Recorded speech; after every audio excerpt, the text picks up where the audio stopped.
আসসালামু আলাইকুম। Spoken English class 5 তোমাদের সবাইকে স্বাগত। আমরা আজকে আলোচনা করব should be and ought to be এর ব্যবহার। শুড বি এর অর্থ হলো কোনো কিছু হওয়া, আউট টু বি হলো কোনো কিছু হওয়া।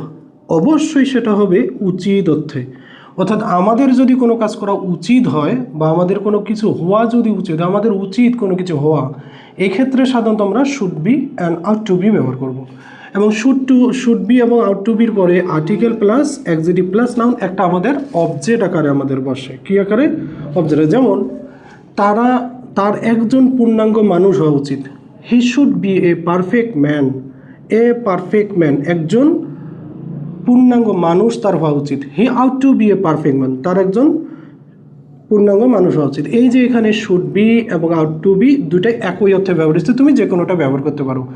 আমাদের দায়িত্ববান নাগরিক হওয়া উচিত। We should be responsible citizens. The responsible citizen, এটা হলো object, noun, adjective and article. আমাদের উচিত হলো সুনাগরিক হওয়া, দায়িত্ববান নাগরিক হওয়া। We ought to be the responsible citizen, আমাদের রেসপন্সিবল নাগরিক হওয়া উচিত। আমাদের নিয়মিত ছাত্র হওয়া উচিত।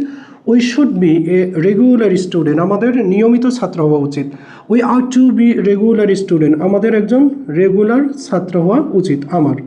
তো এই যে ought to be and should be, আমাদের দক্ষ কর্মকর্তা হওয়া উচিত। We should be the expert officer, আমাদের এক্সপার্ট অফিসার হওয়া উচিত। We ought to be the expert officer, এটা আমাদের একই অর্থ ব্যবহার। তোমার মনোযোগী ছাত্র হওয়া উচিত। You should be an attentive student. You are to be an attentive student, তোমার একজন মনোযোগী ছাত্র হওয়া উচিত। This is a fulfilled statement of using should be and ought to be. If you were conscious about your listening and speaking English, this class is for you only. I have many suggestions for you. So if you have not conscious about your better future, it is not class for you. If you are willing to learn something, this class for you. So I am very eager that you are watching my videos, and I hope if the class is very useful for you, so comment and share, and for next notification and next class you must follow me and share this class to your friends. Thank you.